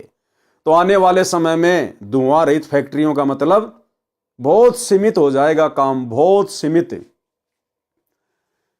फिर बंद हो जाएंगी, फिर उसके कुछ समय बाद में वो फैक्ट्रियां भी बंद हो जाएंगी, जब गांव गांव में लोग छोटे छोटे काम धंधे अपने शुरू कर देंगे, जैसे 60-70 साल पहले हुआ करते थे। फिर बंद ही हो जाएंगी। लोग हाथ से बने कपड़े पहनेंगे, मिट्टी या स्टील के बर्तन प्रयोग करेंगे, जो छोटे कारखानों में मानव चालित यंत्रों से तैयार होंगे। फैक्ट्रियों में नहीं बनेंगे, मशीनों से नहीं बनेंगे। इंसान बनाएगा अपने हाथों से, जैसे लोहार अपने हाथों से औजार बनाता है, और जो चर्मकार होता है जो अपने हाथों से जूतियां बनाता है, चप्पल बनाता है। इस प्रकार के छोटे छोटे काम धंधे हर जगह शुरू हो जाएंगे, गांव गांव में। फैक्ट्रियां बंद हो जाएंगी धीरे धीरे, भागादौड़ लोगों की कम हो जाएगी, पैसे के पीछे भागना लोग ऑटोमेटिक बंद कर देंगे। छोटे छोटे कारखाने में मानव चलित यंत्रों से तैयार होंगे, जो मानव संचालित एहरण की तरह चलेंगे। पशुधन बढ़ेगा, सब मानव मिलकर पूरी पृथ्वी को उपजाऊ बनाने में एकजुट होकर कार्य करेंगे। उपजाऊ कैसे बनेगी? लोग यूरिया का उपयोग बंद कर देंगे, पेस्टिसाइड्स का उपयोग बंद कर देंगे, परमात्मा की भक्ति करेंगे। तो देना तो परमात्मा ने है, परमात्मा तो बंजर जमीन में दे दे। तो जब लोगों को ज्ञान होगा इस बात का, भक्ति मार्ग से जुड़ेंगे, क्यों हम जहर क्यों खाएं, क्यों जहर का भोग अपने भगवान को लगाएं, क्यों हम दुनिया को खिलाएं। आदमी यूरिया और पेस्टिसाइड्स का प्रयोग ही बंद कर देगा। जैसे वर्तमान में सतसेवक भाई बहनों ने यूरिया डालना और कीटनाशक का प्रयोग बिल्कुल बंद कर दिया, चाहे फसल हो या ना हो। और क्यों नहीं होगी? सतगुरु की शरण में, समर्थ की शरण में है। वो तो बिना जमीन के दे दे, बिना बीज के दे दे, फिर हम तो उसकी शरण में, उसके भगत हैं। परमात्मा सब कुछ देगा। पशुधन बढ़ेगा, सब मानव मिलकर पूरी पृथ्वी को उपजाऊ बनाने में एकजुट होकर कार्य करेंगे। कोई धनी व्यक्ति अहंकारी नहीं होगा, वह अधिक धन दान में देगा। जो अधिक धन संग्रह करेगा उसे मूर्ख कहा जाएगा। उसको ज्ञान समझाकर सामान्य जीवन जीने की प्रेरणा दी जाएगी, जिसको वह स्वीकार करेगा। सामान्य जीवन जीने वाले और भक्ति दान धर्म करने वालों की प्रशंसा हुआ करेगी। पश्चिमी देशों यानी अमेरिका, इंग्लैंड आदि आदि वाली सभ्यता समाप्त हो जाएगी। स्त्री पुरुष पूरे वस्त्र पहना करेंगे, सुख में जीवन जिएंगे, एक दूसरे की सहायता अपने परिवार की तरह करेंगे। कलयुग में सतयुग 1000 वर्ष तक चलेगा। अब देखो भाई और बहनों, ध्यान से देखना, कलयुग में सतयुग 1000 वर्ष तक चलेगा। केवल सतयुग जैसा माहौल चलेगा, 1000 साल तक ये भक्ति मार्ग चलेगा, सतयुग जैसा वातावरण होगा, लेकिन मोक्ष नहीं होगा। मोक्ष तो जब तक गुरुजी हैं तब तक होगा। शब्दों को ध्यान से समझिएगा, क्या कह रहे हैं परमात्मा। कलयुग में सतयुग 1000 वर्ष तक चलेगा। क्या चलेगा? सतयुग चलेगा। अच्छा माहौल हो जाएगा, बढ़िया खान पान हो जाएगा, समय पे वर्षा होगी, दोबारा से लोगों की जीवन शैली सुधरेगी। लेकिन मोक्ष नहीं होगा भाई और बहनों। मोक्ष तो जब तक सतगुरु धरती पे हैं तब तक ही गोल्डन चांस है। कलयुग में सतयुग 1000 वर्ष तक चलेगा। इसका 50% प्रभाव 2 लाख वर्ष तक तथा 30% प्रभाव 1,30,000 वर्ष तक रहेगा। अंत के 95,495 वर्षों में 95% व्यक्ति कृतघ्नी मर्यादाहीन दुष्ट हो जाएंगे, कच्चा मांस खाने लगेंगे। ये लास्ट की बातें हैं। उम्र बहुत कम यानी 20 वर्ष रह जाएगी। मानव की लंबाई 2 से 3 फुट तक रह जाएगी। 5 वर्ष की लड़की को बच्चा पैदा होगा। 80% व्यक्ति 15 वर्ष की आयु में मर जाया करेंगे। फिर एकदम पृथ्वी पर बारिश से पानी पानी हो जाएगा। जो अच्छे व्यक्ति 5% बचेंगे। और कौन बचेंगे वो 5%?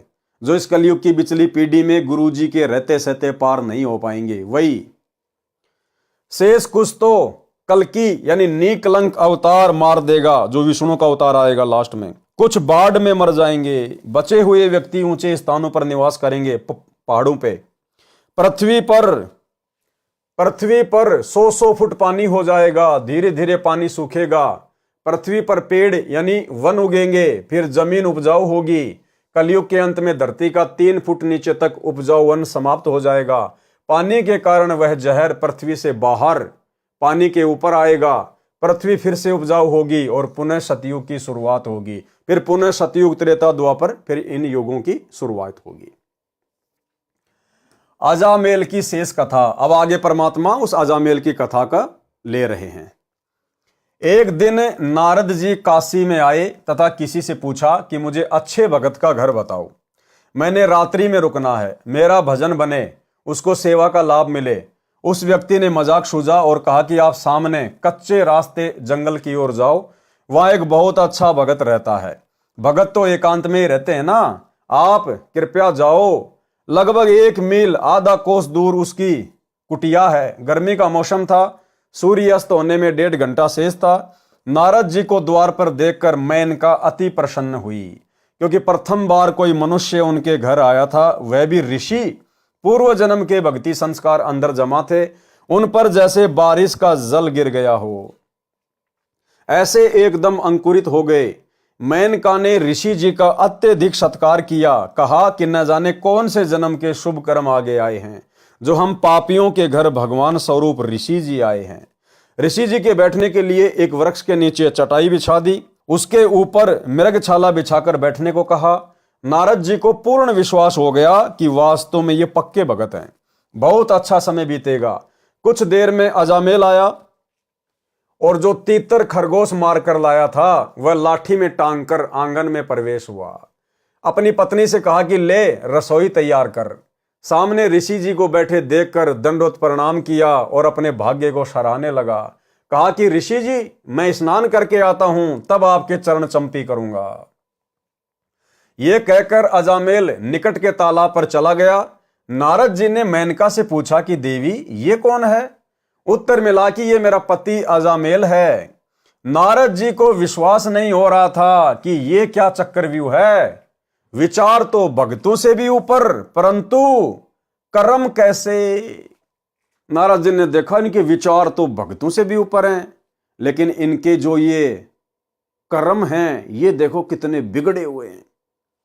और भाइयों और बहनों, वर्तमान में वही स्थिति सतगुरु रामपाल जी परमेश्वर जी के साथ बन गई जो नारद जी के साथ बनी थी। आज मजबूरन सतगुरु रामपाल जी परमेश्वर जी को शतलोक आश्रमों से जुड़ी हुई संगत, अपने परिवार और कोऑर्डिनेटरों के विषय में ये शब्द बोलने पड़ गए कि बच्चों तुम क्या कर रहे हो? अच्छे इंसान तो जगत में भी ऐसा नहीं करते जैसा तुम भगत कर रहे हो। यानी 90% भगत समाज को सतगुरु रामपाल जी ने आम भक्तिहीन समाज से भी नीचे की कैटेगरी में खड़ा कर दिया कि नालायकों, ज्ञान तुम्हारे को इतना अनमोल दे दिया और मेरे जेल जाने के बाद तुम ये क्या कर्म कर रहे हो? तुम्हारे से तो जगत वाले भी अच्छे, जगत वाले भी। और कोऑर्डिनेटरों के विषय में क्या बताया गुरुदेव ने? अपनी गुरु बहनों के साथ में अश्लील हरकतें कर रहे हैं और गुरुदेव कह रहे हैं तुम्हें थोड़ा सा सुख होते ही पक्के एजेंट काल के बन जाते हो। तो नारद वाली सतगुरु रामपाल जी परमेश्वर जी के साथ बनी हुई है। सुनिए सत्संग। विचार करना होगा कि हम कौन है, कहां से आए। आपस में खेचातानी रखते हो अभी भी भगत हो गए। अच्छे इंसान तो जगत वाले भी ना करते ऐसा जैसे भगत कर रहे हैं। अच्छे इंसान तो जगत वाले भी ना करते ऐसा जैसे भगत कर रहे हैं। अच्छे इंसान तो जगत वाले भी ना करते ऐसा जैसे भगत कर रहे हैं। किसी को छोटी सी सेवा दे देते, कोऑर्डिनेटर बना दिया, उन्होंने सोचा मैं खुदा बन गया। अरे इतना शिक्षा तो बने। मजदूर बनो सीखो, मजदूर।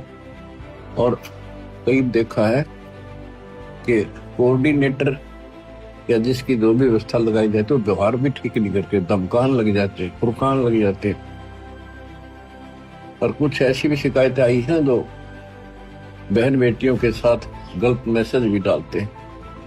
तो वो दुष्ट लोग ना तो कोऑर्डिनेटर के योग्य है, ना वो भगत के योग्य। और कुछ ऐसी भी शिकायतें आई हैं जो बहन बेटियों के साथ गलत मैसेज भी डालते हैं।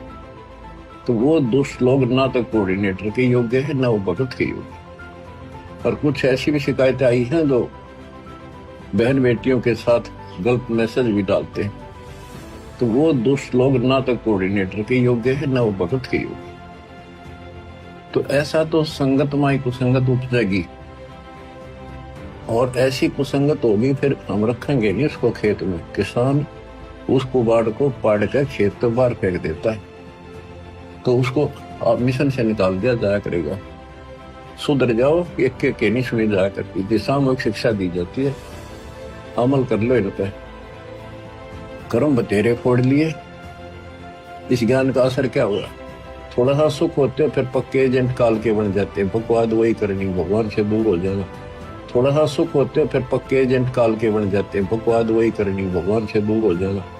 थोड़ा सा सुख होते हो फिर पक्के एजेंट काल के बन जाते हैं, बकवाद वही करनी, भगवान से दूर हो जाना। तो भाई और बहनों, समझ में आ गया होगा ये माजरा क्या है। अकेले ज्ञान से भी बात नहीं बनती जब तक ज्ञान को हम अमल में नहीं लाएंगे। उत्तर मिला कि ये मेरा पति अजामेल है। नारद जी को विश्वास नहीं हो रहा था कि ये क्या चक्रव्यूह है। विचार तो भक्तों से भी ऊपर, परंतु कर्म कैसे?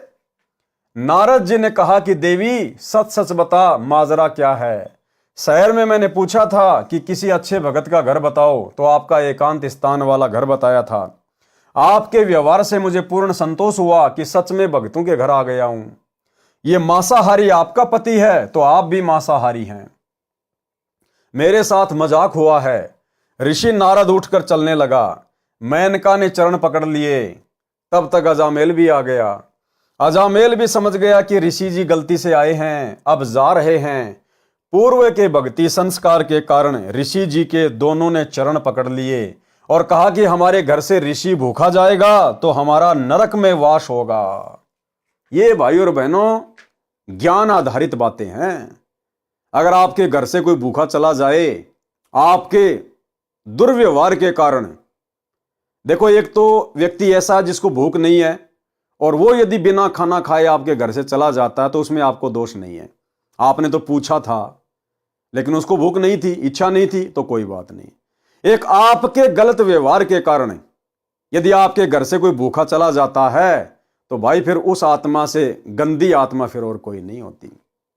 और भाई और बहनों, दुर्भाग्य सतलोक आश्रम मैनेजमेंट हरियाणा का, गुरुदेव के कलयुगी परिवार का, इन कोऑर्डिनेटरों का, इन लोगों ने साध संगतियां रुकवा के कितनी बड़ी आफत मोल ली है।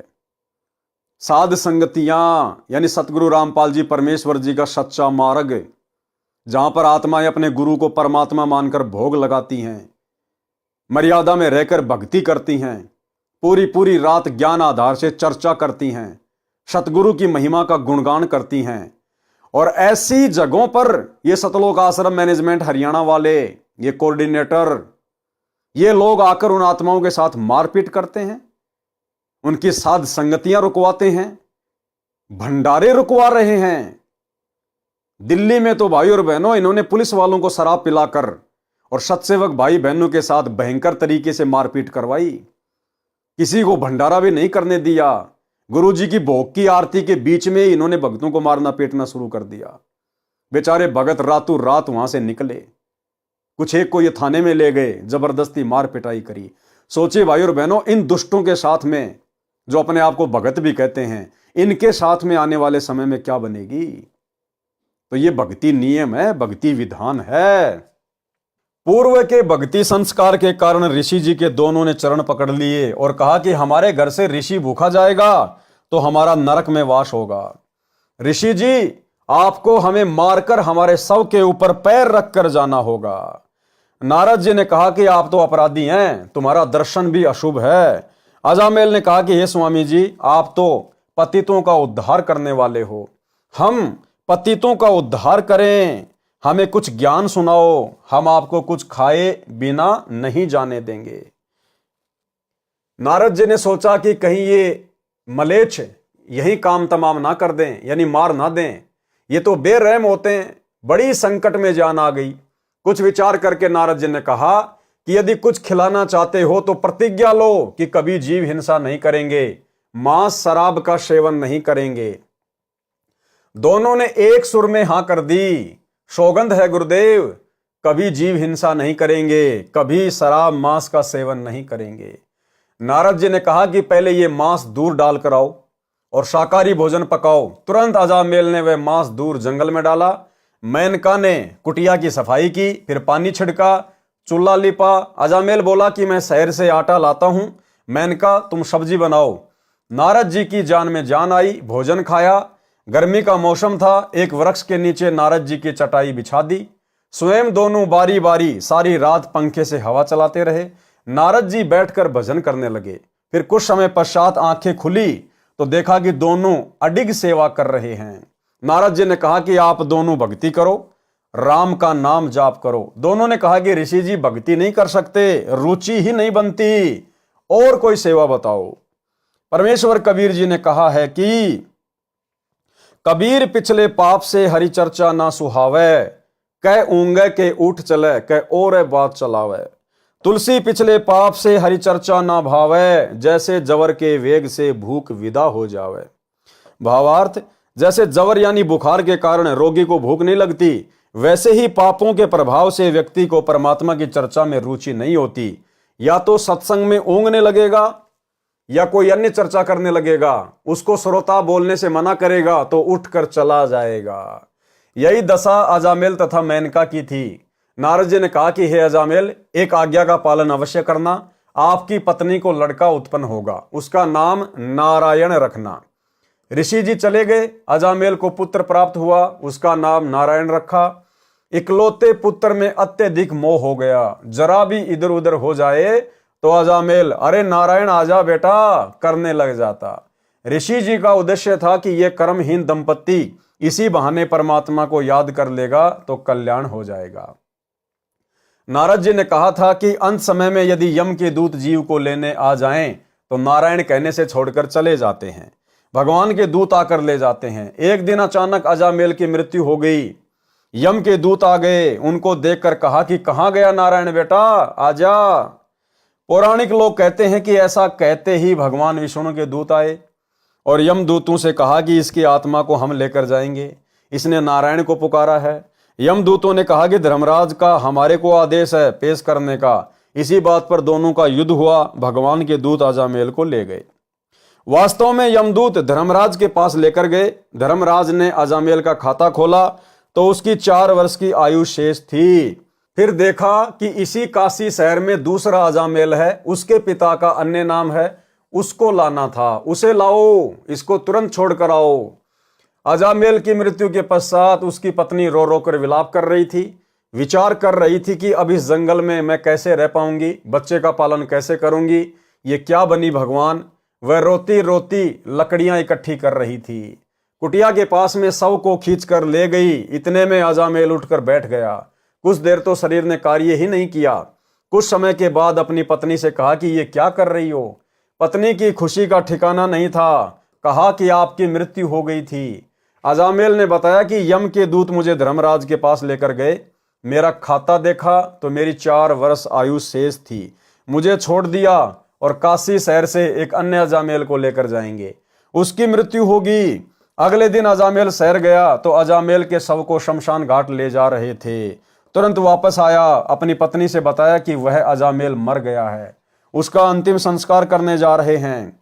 अब अजामेल को भय हुआ कि भक्ति नहीं की तो ऊपर बुरी तरह पिटाई हो रही थी। नरक में हाहाकार मच रहा था। नारद जी आए तो अजामेल ने कहा कि गुरुजी मेरे साथ ऐसा हुआ, मेरी आयु 4 वर्ष की बताई थी, 1 वर्ष कम हो चुका है, बच्चा छोटा है, मेरी आयु बढ़ा दो। नारद जी ने कहा कि नारायण नारायण जपने से किसी की आयु नहीं बढ़ती। जो समय धर्मराज ने लिखा है उससे 1 श्वास भी घट बढ़ नहीं सकता। कथा सुनाई कि आयु वृद्धि होती है या नहीं।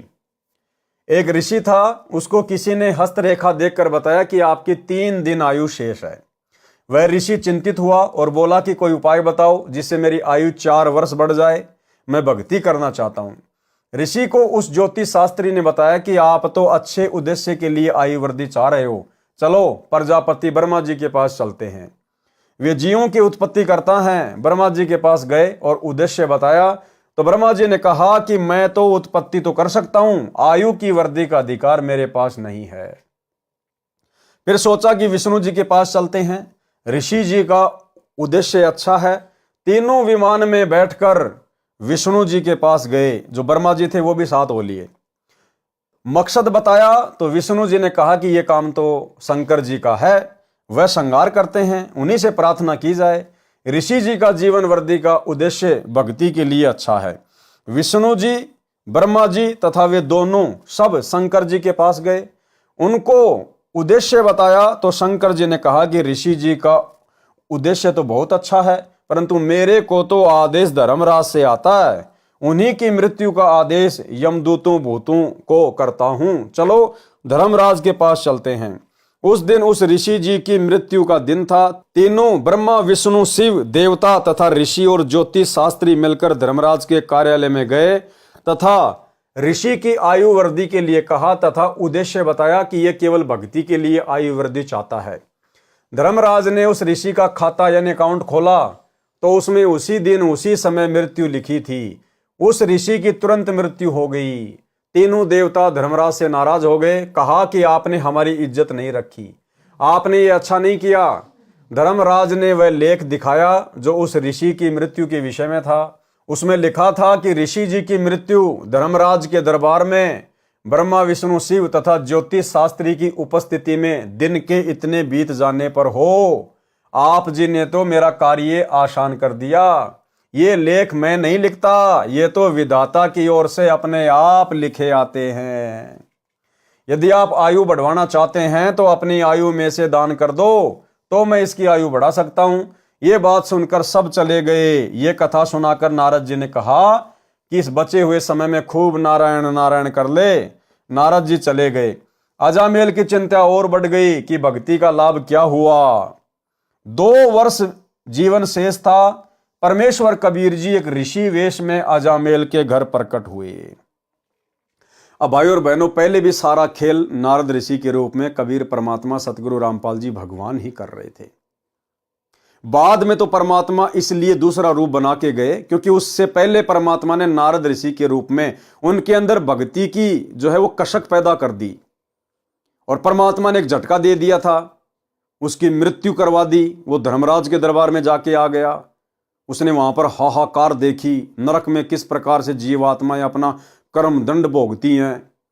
और धर्मराज ने भी कहा था कि ये तो बहुत नीच आदमी है, इसका तो 4 साल बाद में अकाउंट लेंगे, इसके साथ तो बहुत बुरी बनेगी। तो उसके अंदर इतना भय पैदा हो गया था। फिर लास्ट में गए परमात्मा किसी अन्य रूप में और उस समय परमात्मा ने फिर उसको मंत्र दिया, तब जाकर वो आजीवन भक्ति में लगा रहा। 2 वर्ष जीवन शेष था। परमेश्वर कबीर जी एक ऋषि वेश में अजामेल के घर प्रकट हुए। अजामेल ने श्रद्धा से ऋषि जी का सम्मान किया, अपनी समस्या बताई। ऋषि रूप में सत्य पुरुष जी ने कहा कि आप मेरे से दीक्षा लो, आपकी आयु बढ़ा दूंगा। लेकिन अजामेल ने नारद जी से कथा सुनी थी कि जो आयु लिखी है वह बढ़ घट नहीं सकती। विचार किया कि दीक्षा लेकर देख लेते हैं। दोनों ने दीक्षा ली, नारायण नाम का जाप त्याग दिया, नए गुरुजी द्वारा दिया गया नाम जाप किया। मृत्यु वाले वर्ष का अंतिम महीना आया तो खाना पीना कम हो गया, परंतु मंत्र का जाप निरंतर किया। अंतिम दिन भोजन भी नहीं खाया, मंत्र जाप दृढ़ता से करता रहा। वर्ष पूरा हो गया, 1 महीना ऊपर हो गया, परंतु भय फिर भी बरकरार था। ऋषि वेश में परमेश्वर आए। दोनों पति पत्नी देखते ही दौड़े दौड़े आए, चरणों में गिर गए। गुरुदेव, आपकी कृपा से जीवन मिला है, आप तो स्वयं परमेश्वर हैं। परमेश्वर जी ने कहा कि मासा घटे न तिल बढ़े, विधाता लिखे जो लेख, और साचा सतगुरु मेट कर ऊपर मारे मेख। ठीक यही घटना भाई और बहनों सन 2000 से पहले एक भगत के साथ में घटित हुई। एक ज्योतिष ने उसको बता दिया था कि ऐसे ऐसे आपकी आयु शेष नहीं है, केवल 15 जनवरी तक आपकी आयु है, उसके बाद आपकी मृत्यु होगी होगी। पूरे परिवार को चिंता, टेंशन। फिर उन्होंने सतगुरु रामपाल जी परमेश्वर जी से दीक्षा ली और मृत्यु का समय निकट था।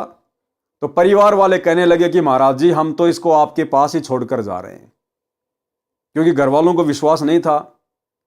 तो गुरुदेव ने कहा कि कोई दिक्कत नहीं है, इसको नाम मिल गया है, मर्यादा में रहेगा, परमात्मा उम्र बढ़ाएगा।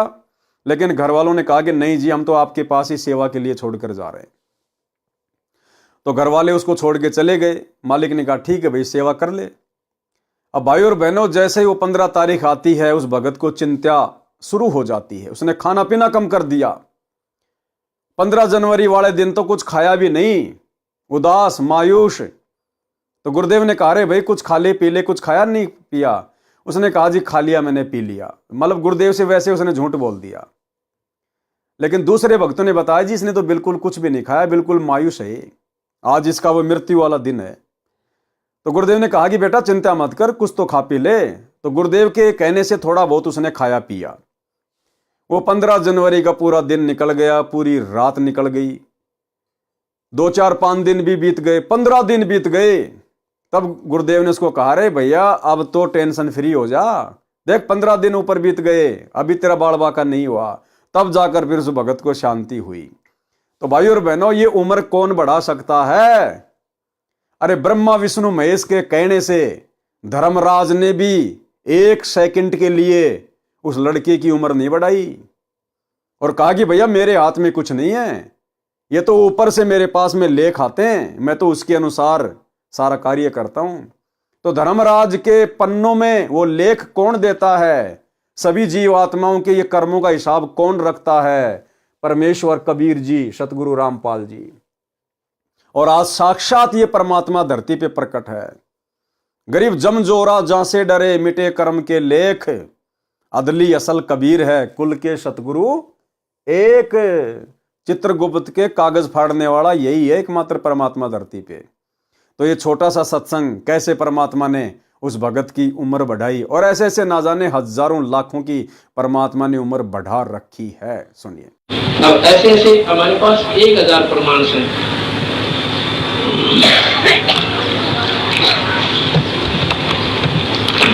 ये भगत जी मिस्त्री राज है। कृष्ण सनोप गंगाराम गांव करोथा में हमारा ही आश्रम भी बन गया, बाद में बना है। इसको इतना भयंकर रोग हो गया, इसने 6 मैं बोला कि बात सुनो, बंदी छोड़ भगवान की शरण में विधिवत लाओ उसको और नाम दिवाओ। और पहले उसने नाम लिया था, पर बीच में उसने अपना वो साधना छोड़ दी मारे वाली, और लग गया करने। फिर उसको कुछ तकलीफ होगी बाद में, तो मैं बोला उसको दोबारा तो उपदेश लेना पड़ेगा। वो दोनों इतनी फूट फूट कर रोने लगी, वो लड़का भी रोने लग गया छोटा सा। जो बोले जी छोरा, जो बोला विक्रम तक मेरा पिताजी मरेगा और मन ने करनी मुझसे उठानी पड़ेगी माई को, पेट को नहीं खाते। जो कहेगा जी मारा भी कर्जा बैठ गया, कितना बुरी तरह रोया, हम दोनों के दोनों घर पे। मैं बोला भी उसको लाओ यहाँ पे, और अपना दिल रखने खातिर मैंने उनको भाई साथ कामना अपने कबीर भगवान के आधार पर दी कि वे चिंता न करें, ये नहीं मरेगा। पर न्यों कौन दिल डटे है, न्यों कहते हैं, मैंने उसको खूब कहा भी नहीं मरेगा, तू चिंता ना करे, मेरे पे लिखवा ले जाए, यूं मर जाते। मैंने यहाँ तक कह दिया, पर कोई ना बेटा मेरा न्यों बोली जी हम तो आपके साथ छोड़ना कि 15 जनवरी 1999 3 हाथ रेखाएं देखने वालों ने दर्दी के 15 जनवरी के बाद ऐसा जीवन नहीं है। अब हम उन हाथ देखने गड़ा पक्का माने, उसने जो कह दिया फाइनल है, और 3 ने कह दिया, एक ने भी कोई ना, फिर गुंजाइश भी नहीं रहती। बात भी सच्ची से, पर कबीर साहब के अंदर वो शक्ति है, कर्म की रेख न बदल दे। जब आत्मा तो इसके तरनाम रो आदमी पड़े करे, लल्लो पत्तो करनी है कि कोई ना सुने। अब वो तो था उनका, उसने नाम दोबारा लिया, अन्य बोली जी आप इसमें साक्षर आए हैं, ये 3 जनवरी की बात से, तो बोले 15 जनवरी लास्ट लिख रखी है, ये सेवा कर देगा आपके पाठा पर, कहा जा भाई देखी जाएगी। उसने नाम ले लिया, हमारे साथ रहने लगे। जब आगे 14 जनवरी रोटी खानी छोड़ दी, खाओ तो पहले अभी सी था बेचारा, इतनी बुरी पीड़ा है यहाँ पर गले में और सारे शरीर में कांपने लगी। 14 जनवरी जब आई रोटी खानी छोड़ दी, मैं बोला भाई कृष्ण खाना खा लिया? अब जी खा लिया, मतलब ऐसे बोला। वो तो जिसका सत्संग चल रहा था उन्होंने बोला जी बहुत नहीं खा, भगत जी ने का उठ के आया थाली पर, और भाई जिसका दिन कर रखा मरने का किसी रोटी खाई नहीं। बात भी सच्ची है, देखो जिसका ना बीता वो तो कुछ भी कह दो, पर जिसकी ना सुना सुनी होगी नहीं कहानी तो सीने आ जाएंगे। मैं बोला भाई तो मेरे कह दी वादी रोटी खा ले। मुश्किल से उसने 15 मिनट बाद टूक अंदर गया उसको बोला सेब खा ले। बोला तो मना से नहीं लाए। अच्छा भाई 15 जनवरी आ गई, चाय भी नहीं पीवा। 15 जनवरी आ गई, उस दिन हम वही थे, मध्य का दिन था। वह 15 भी पूरी होगी, मतलब फिर 16 भी पूरी होगी, 17 भी चली गई, 18 तारीख ने बोला जी भी नहीं मरता मैं, नो करके है। मैं क्यों ही लिखे होता है? बोला जी बस ये भी नहीं मरता। 15 तारीख थी मेरी, ईद उसने देख लिया। दूसरी 15 जनवरी की आश्रम में काम करे, नो कानून जीव सर, कोई तकलीफ नहीं। उसके बाद बोल सतगुरुदेव, ये सेवा करते का फोटो उतर है इसका, आत्मा जो सूट ले रहा है हरिया करनी ले रहा है, ये वहां क्रोथा आश्रम में सेवा कर रहा है। बोल सतगुरुदेव। तो इस प्रकार ये पूर्ण परमात्मा है, अनंत कोटि ब्रह्मांड के भगवान से। तो भाई और बहनों, विश्वास हो जाना चाहिए, धरती पे साक्षात परमात्मा प्रकट है, और जब तक ये परमात्मा प्रकट है तभी तक मोक्ष का चांस है। और जिस दिन ये चले जाएंगे उसके बाद में केवल भक्ति चलेगी, सतयुग जैसा माहौल हो जाएगा। लेकिन मोक्ष की उम्मीद मत करना। फिर मासा घटे ना तिल बढ़े, विदना लिखे जो लेख, साचा सतगुरु मेट कर ऊपर मारे मेख। अब आपकी आयु के लेख मिटाकर कील गाड़ दी है, परमात्मा ने कहा ऋषि रूप में अजामेल को। अब आपकी आयु के लेख मिटाकर कील गाड़ दी है, जब मैं चाहूंगा तब तेरी मृत्यु होगी। दोनों मिलकर भक्ति करो, अपने पुत्र को भी उपदेश दिलाओ। पुत्र को उपदेश दिलाया, भक्ति करके मोक्ष के अधिकारी हुए। वाणी नंबर 39 का सारांश यह है कि सदना ने बकरे के मुख से सुने उपदेश प्रवचन से गुरु बनाकर राम नाम का अमृत पिया, भक्ति की, और अजामेल का मोक्ष भी तब हुआ जब वह पूर्ण परमात्मा के प्रति समर्पित हुआ।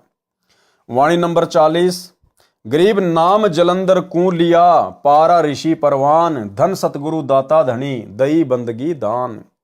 भावार्थ, जलंधर नाथ तथा ऋषि पारासर ने भी भक्ति की, उनको स्वर्ग स्थान ही मिला, परंतु मुझे पूर्ण सतगुरु मिले हैं जिन्होंने भक्ति बंदगी दान दी, यानी अपनी कृपा से स्वयं मेरे पास प्रकट होकर दीक्षा दी। आज भी भाई और बहनों, परमेश्वर स्वयं ही प्रकट होकर दीक्षा दे रहे हैं। वाणी नंबर 41, गरीब गगन मंडल में रहत है, अविनाशी आप अलेख, जुगन जुगन सत्संग है, धर धर खेले भेख। भावार्थ, जैसा कि ऋग्वेद मंडल नंबर 9 सूक्त 86 मंत्र 26-27, मंडल नंबर 9 सूक्त 82 मंत्र 1-2, मंडल नंबर 9 सूक्त 54 मंत्र 3, मंडल नंबर 9 सूक्त 96 मंत्र 16-20, मंडल नंबर 9 सूक्त 94 मंत्र 2, मंडल नंबर 9 सूक्त 95 मंत्र 1, मंडल नंबर 9 सूक्त 20 मंत्र 1 में कहा है कि परमेश्वर आकाश में सर्व लोकों के ऊपर के लोक में तीसरे भाग में विराजमान है। वहां से चलकर पृथ्वी पर आता है, वहां से चलकर पृथ्वी पे आता है। अपने रूप को सरल करके, यानी तेजोमय रूप को हल्का करके, अन्य वेश में हल्के तेज पुंज शरीर में पृथ्वी पर प्रकट होता है। अच्छी आत्माओं को यथार्थ आध्यात्मिक ज्ञान देने के लिए आता है। अपनी वाणी द्वारा ज्ञान बताकर भक्ति करने की प्रेरणा करता है, जैसे कि वर्तमान में कर रहे हैं गुरुदेव भगवान, सत्संग कर करके, वाणियां सुना सुना के। कवियों की तरह आचरण करता हुआ विचरण करता है, जैसे कि गांव गांव जाकर परमेश्वर ने कवियों की भांति गा गा कर, शब्द गा गा कर आदरणीय गरीबदास जी महाराज जी के सदग्रंथ साहिब को सुना सुना कर, जिन्होंने हमें ज्ञान में रंगा। कवियों की तरह आचरण करता हुआ विचरण करता है, अपनी महिमा के ज्ञान को कवित्व से, यानी दोहों शब्दों चौपाइयों के माध्यम से बोलता है। ये दोहे चौपाई शब्द इन्हीं के बनाए हुए हैं। 4 युगों में हम पुकारें, कूक कहा हम हेल रे, हीरे माणक मोती बरसें, ये जग चुगता ढेल रे। कवित्व से, यानी दोहों शब्दों चौपाइयों के माध्यम से बोलता है, जिस कारण से प्रसिद्ध कवि की उपाधि भी प्राप्त करता है। यही प्रमाण संत गरीबदास जी ने इस अमृतवाणी में दिया है कि परमेश्वर गगन मंडल यानी आकाश खंड सचखंड में रहता है। वह अविनाशी है, अलेख, जिसको सामान्य दृष्टि से नहीं देखा जा सकता। सामान्य व्यक्ति उनकी महिमा का उल्लेख नहीं कर सकता। अब देखो भाई और बहनों, क्या कह रहे हैं परमात्मा, सामान्य व्यक्ति उस परमेश्वर की, उनकी महिमा का उल्लेख नहीं कर सकता।